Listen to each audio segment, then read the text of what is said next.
Hello and welcome to the Cybersecurity Show. My name is Pip Blake from Disruptive Cyber Group, and today I'm here with Paul Cragg from NormCyber. Paul, thank you very much for joining me. Do you want to give a quick introduction to yourself and a little bit about NormCyber? Yeah, sure. So Paul Cragg, I'm the CTO here at NormCyber. We are a focused MSSP. And by that, what I mean is we purely focus on deriving cybersecurity outcomes for our clients. And also the world of cyber and data protection and data privacy are very closely intertwined. So we also offer a data privacy service and practice as well. Very good. And what sort of outcomes are you looking for your clients? We won't sit more generalist. We won't sort of focus on anything just in particular. So I think broadly, most customers come to us, most prospects come to us with the challenge of, how can we give them peace of mind? I think in today's digital world, with everyone being online, people want to ensure that they can transact safely and securely, and can keep their business secure as well at the end of the day. So from a high level objective, it is, how do I make sure I can sleep easy at night? How can you make sure that at 2 a.m, should something happen, I've got a team of professionals there to look after me. So I presume sort of 24/7 SOC service, that sort of thing is what you offer, or what's I think at the heart of the organisation, we are a 24/7 proactive preventative MDR service provider.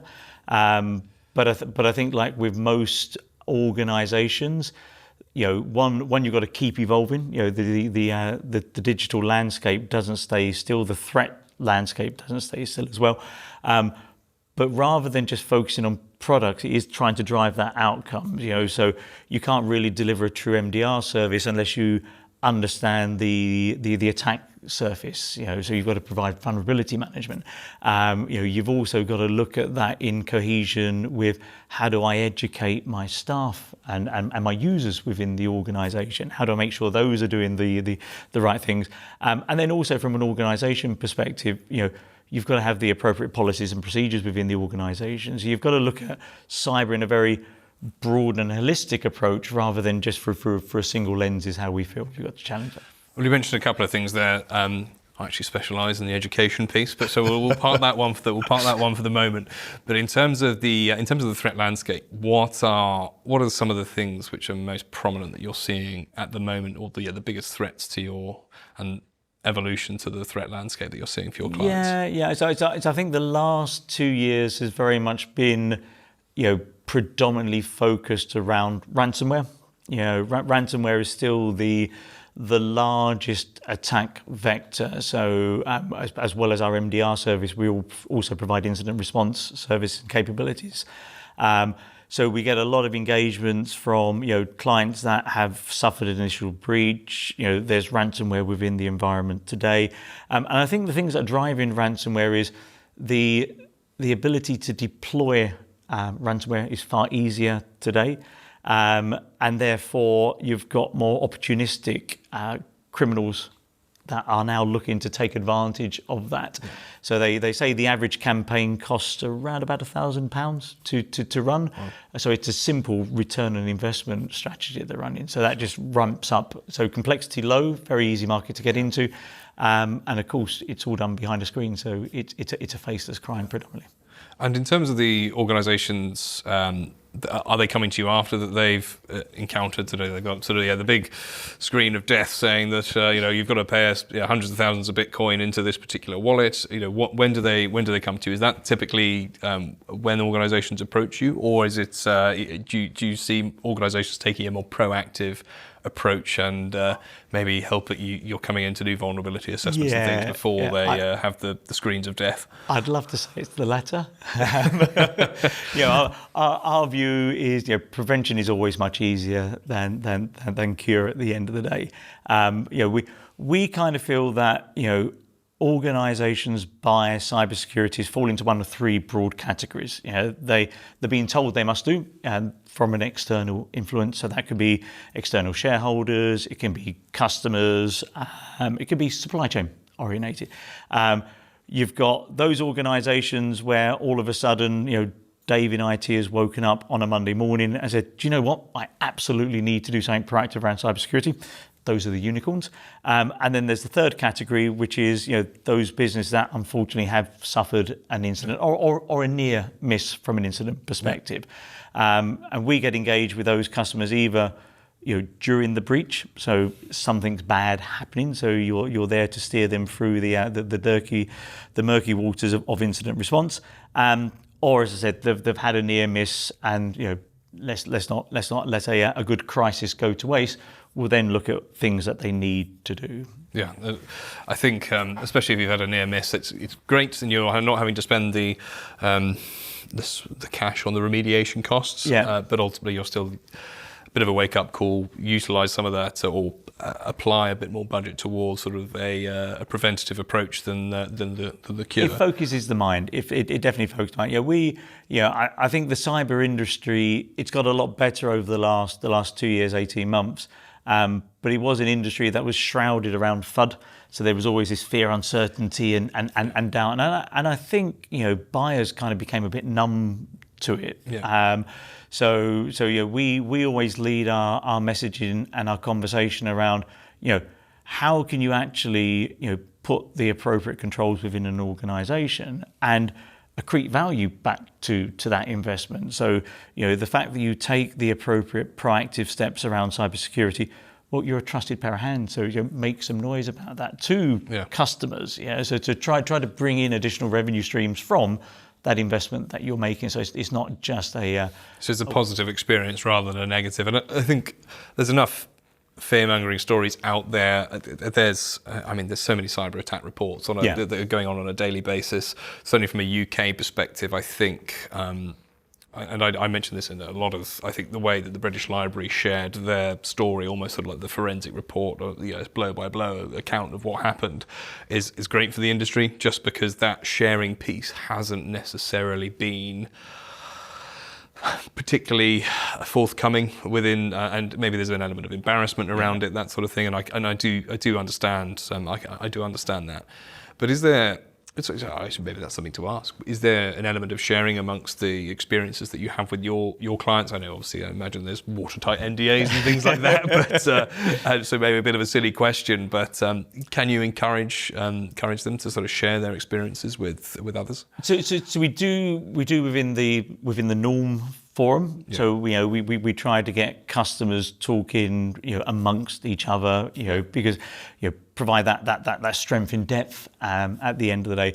But I think you've kind of hit the nail on the head. For those organisations that have suffered an incident of which it's phenomenally personal, because you kind of feel like you've been violated. And I know when you go through the incident response process with a customer, it is those you literally go from fear, panic through to you're angry and you're annoyed, back through to that accepting phase. You take them through those phases of grief within a very, very short period of time. So not many prospects want to share that in a more open forum, but they will do it in a smaller like-minded group. Yeah. And with regards to sort of the remediation piece, so obviously I know you're brought in to solve the problems, as you say. Unfortunately, it is sort of the recovery mode and damage limitation that you're brought in. But into how you sort of transition that relationship with that client of yours to sort of, I know you mentioned the education piece, maybe sort of around the changing in behaviours. What are some of the more prominent conversations that you have around that? Yeah, so we try to, again, just tread the line very carefully. So nobody wants to be sold to while you're going through an incident. So we tread that line very carefully. We get the customer into a position where the remediation is in place, the restoration is in progress. And then it's the conversation around, and it's a natural conversation at that point, is how do we stop something like this happening again? Lots of organisations have made investments in tools, but it's how do you knit all of those tools together to create a cohesive solution?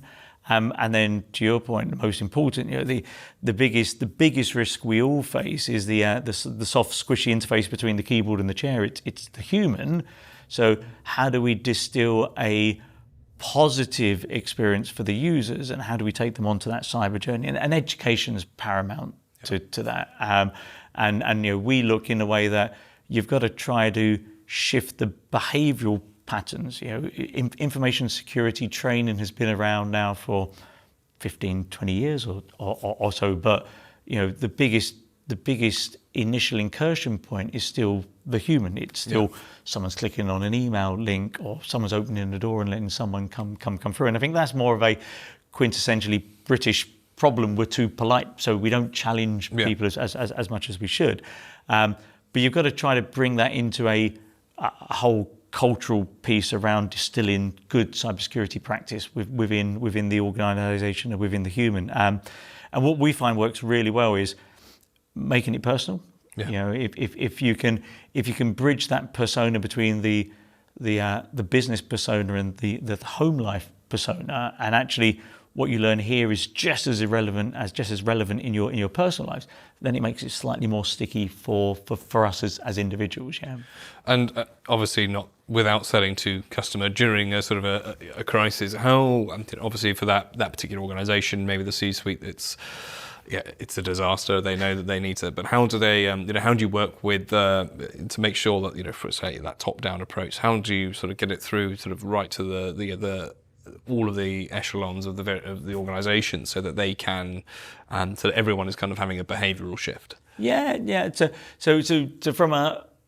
we do that in multiple ways. I think and it's quite perverse, because if you look at any report for the last 3-4 years, cyber has always been in the top 5 of business risks for the board. So you have a board sitting there saying it's one of my biggest risks and my biggest challenges.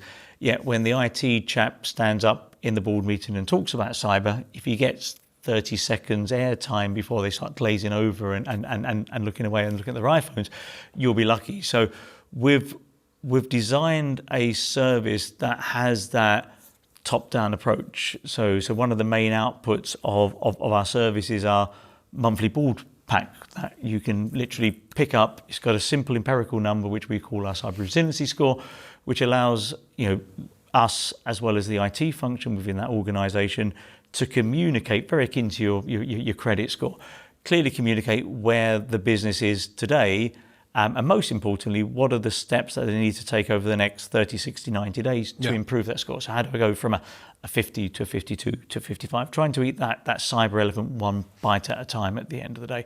And education is paramount to that. So, we make sure that we align the appropriate resource back into the organisation. So we have what we call is our focal analysts. So our focal analysts are technical individuals that are responsible for driving the consumption of the service and improving the customer's behaviour. But then we also have subject matter experts that come in and talk with the customer. And then myself, I sponsor a majority of our customers' accounts. So we'll then come in and have a strategic session with the board to just get cyber ingrained into what they do at the end of the day. And let's give a hypothetical situation.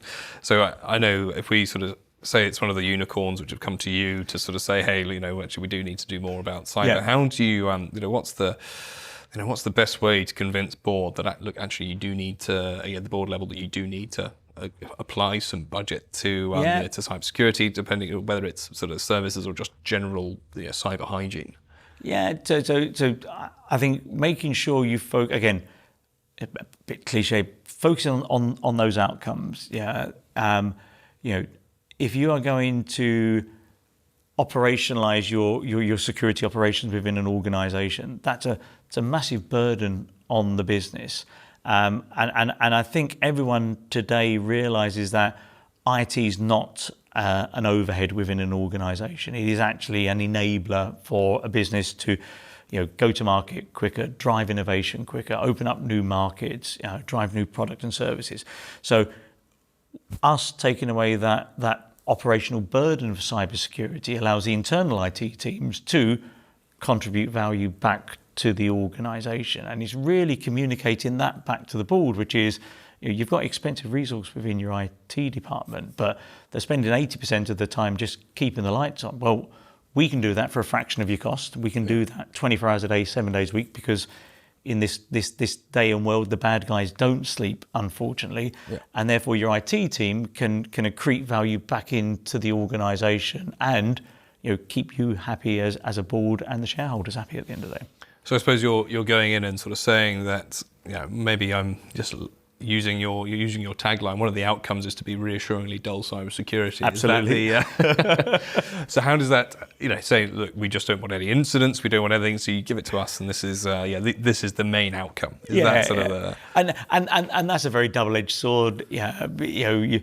Yes, we want to be reassuringly dull, but we also want to provide clarity back into the organisation as well. So, one of the things that you've got to make sure is that there's a constant heartbeat of the service. So, the IT team can understand the value that you're delivering, but most importantly, the people that are holding the purse strings can also see that value. So, as we said, the monthly report is a heartbeat that comes out all of the time.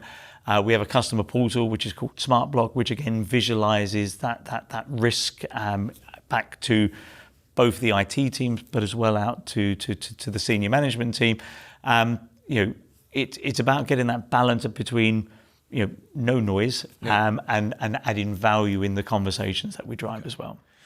And I know we briefly touched on insurance before we came in here.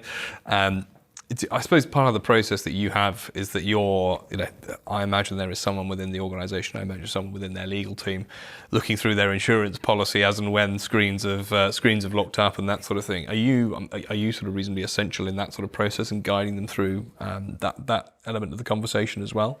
Yes, I think with the cybersecurity question, I think our services come into play in two discrete areas.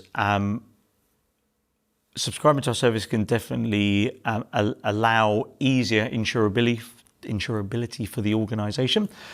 So we are starting to see certain insurance providers now mandating a level of proactivity from, as well as an educational perspective, making sure you've got the right controls within the organisation, making sure you've got someone reviewing logs 24 hours a day, 7 days a week.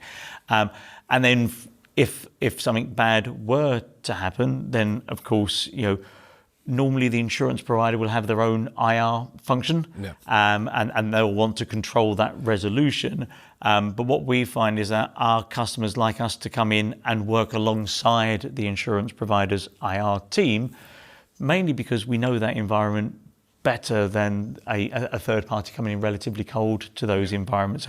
So we'll help them facilitate, log collection, identification of particular events, particular threats, and just providing context to the incident for those external teams as well. Is there ever any conflict between, say, yourselves and the insurance IR team, for example? It's the reason I ask is that I'm not sort of saying too many cooks spoil the broth is probably a little bit is not really the right phrase for this, but is there any conflict that you have to deal with and with different ways of doing things? No, I think like anything, you need one lead within a crisis. So the insurance company IR's team will normally take the lead, and then we become subservient to them. We've had situations where the insurance company's IR team have said, the environment, you've already got a handle on it, you take the lead, and then just communicate back. But coming back to your point, too many cooks most definitely spoil the broth. So only having one lead within an IR engagement is absolutely paramount. Just for a bit of consistency, almost to ensure that it's the best possible outcome. It's just I have heard stories of there being sort of various conflicts between certainly different. There's always different ways to do things, right, in terms of how you structure things. But, absolutely, yeah. I understand that. And in terms of, I know the overarching sort of theme of the show is sort of the future of cybersecurity, I guess. There's so many people take this in different directions in terms of their predictions or sort of where the direction that they're moving in with as an organisation. But what do NormCyber? What is it your biggest work on at the moment? Yeah, it's I think from a broad brush perspective, the world of cyber is here to stay. Yeah. IT environments are becoming more and more complex. They're evolving quicker and quicker. We're introducing new technologies that we hadn't even thought about years previous. So AI and generative AI is definitely one of the big things. And I think, generative AI will be, again, very much a double-edged sword in that it will absolutely help organizations move forward, innovate quicker, but it will also allow the bad guys to innovate quicker and get new routes to market. So I think the need for cybersecurity is going to become more and more paramount. I think it's going to start to become much more of a business hygiene factor today. So I think, it will fall into, and we're starting to see it with some regulation and legislation nowadays, whereas it's kind of always been you should do it. Yeah. I think that will become a much more of a tell, you must do it, and I think that will be led by legislation, which I think is a positive thing for the industry as a whole, because I think we as humans just adapt quite slowly. Our pace of change does not keep up with technology's pace of change. So I think you've got to drive that through legislation. And it's going to be a fun ride for the next few years. Yeah. And to what extent do you, and there's been, I've had a number of discussions around sort of obviously large organizations having the war chests, able to spend the money on cybersecurity, SMEs, maybe they're, because of the supply chain elements, they're sort of having to be forced, but it's legislation, regulation, whatever you want, whatever direction you want to lead it. But is there an element where SMEs aren't necessarily able to afford to the various technologies that the large organisations are putting into place, in terms of that sort of cyber hygiene and the regulations which are out there? Yeah, I think it's like anything. I think every organisation has to put appropriate controls in, and I think it's really that definition of the word appropriate. And I think it's kind of beholden upon us as an industry from a cybersecurity perspective to make sure that it is affordable for smaller, medium-sized organisations to consume services that are appropriate for them, and have a service that meets the needs of the customer. There's still kind of a consensus, or I suppose a little bit of ignorance in the market, where the bad guys aren't going to come after me because I'm a small business or a medium-sized organisation. Actually, you're more likely to be attacked because you don't have the controls, you don't have the depth of the enterprise organisations, so therefore you are a more likely attack. So I think it's kind of beholden upon us to ensure that we have a service that meets their needs and is affordable. So do you cater for sort of obviously large organisations as well as the SMEs? Is there our target sweet spot is most probably a 100-seat organisation up until you get up into the large enterprise. I think once you get into the large enterprise space, then organisations tend to have their own teams or their own resources to be able to do these. What we are looking at is how can I distill a service down to meet that small market as well. Yeah, because I think the statistics coming out sort of ultimately around the various percentages, and that I think it's 99% of organisations in this country are SMEs. Which is the percentages around that are available through the various government websites, etc., saying that a lot of those aren't necessarily purchasing insurance, aren't necessarily cyber essentials or cyber essentials plus, or under those particular programs is still very high. It's massive, yeah. Yeah, and is that something that you sort of push your well, not push is the wrong term, but is that something that you sort of try and recommend towards your clients? Try and get these sort of varying baseline controls in place. Yeah, so we're a certification body for ISME. So we take organisations through both Cyber Essentials and Cyber Essentials Plus. Yeah. And then we also have a ISO practice within the organisation. So larger organisations are then looking at, do I want to go down that 27K route or a SOC 2 compliance route as well? So we're able to align them to those frameworks. And maybe that's another question to ask, but because we get all sorts of individuals watching this. We have individuals who are maybe looking to get into cybersecurity and just thinking, actually, this is something easy to watch. And then we have those who are sort of seasoned cyber veterans who tune in for the individuals who are who come on the show. But with those, you've just mentioned, 3 regulations there: SOC 2, ISO, the Cyber Essentials and Cyber Essentials Plus. We can bracket into one. But do you think it's a case of that there's too many regulations out there, and selecting one could be, or selecting the concoction that each organisation needs is too complicated?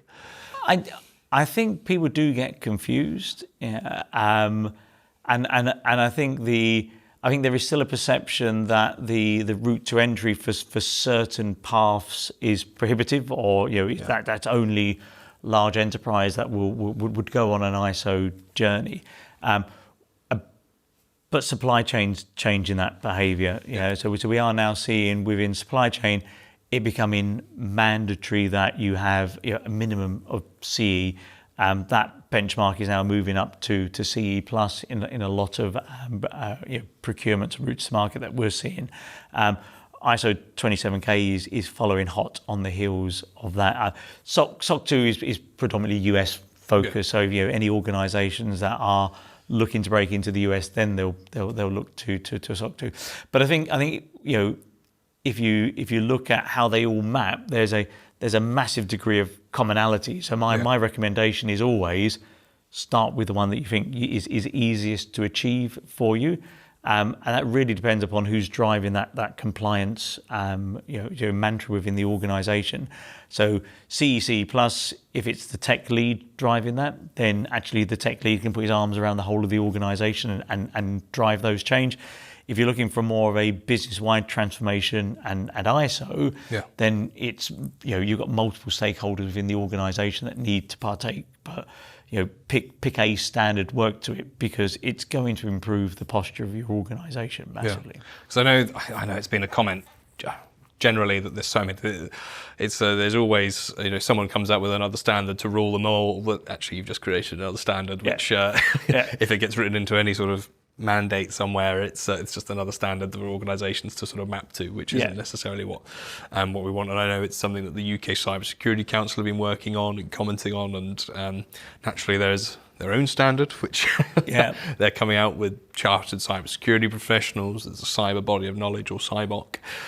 So I know that there's lots of organisations looking to address it as well. It's a big challenge. We've got a massive spreadsheet with all the standards that all map across everything. It's quite a monster to behold. And in terms of I suppose that's sort of how when you're having those board level conversations, and that there are so many acronyms out there. How do you, you probably fall into the same trap as, you rattle them off, you just you don't think though, and there's, you're throwing acronyms at people before you know it, and they're extremely confused. So how do you, do you find that you have to, again, dumb down's the wrong phrase, but sort of have you put it into more layman's terms for organisations to understand? I think that's one thing that we at Norm do particularly well. So, I hate 3-letter acronyms in IT, and I think we're great at creating new 3-letter acronyms that actually mean the same thing as something else by another 3-letter acronym.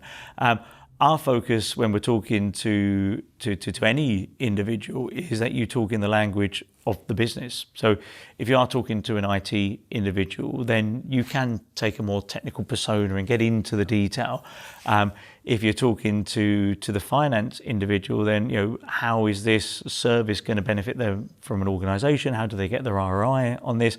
And if you're talking to the board, is how does it improve the posture of the organisation and give something the organisation can credentialise itself about? I think we as technologists, we get excited by the tech, and sometimes you're absolutely right.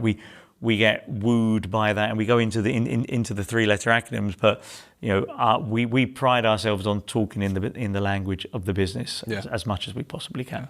Try not to nerd out too much. Yeah, it's essential. Very good. Well, Paul, we always like to give the opportunity for organisations to give a shout out talk about something you're working on, or whether it's in organisations or individuals, but please please take the opportunity to sort of say Thank you. So I think for us at Norm, I'd like to thank all of the partners that we work with. We work with a lot of technology vendors. I'd like to thank 1100 Agency for getting us here today, and most importantly, we are a services orientated organisation. Norm and the success of Norm is driven by my staff. So everyone at Norm, I'd like to thank. All the people. Absolutely. That's great. Well, Paul, thank you so much for joining us, and I'm sure at some stage we'll have a catch up as the show progresses. But for all of you at home, thank you very much for watching. This has been the Cybersecurity Show. I've been Pip Blake, and you guys have been beautiful. Thanks very much.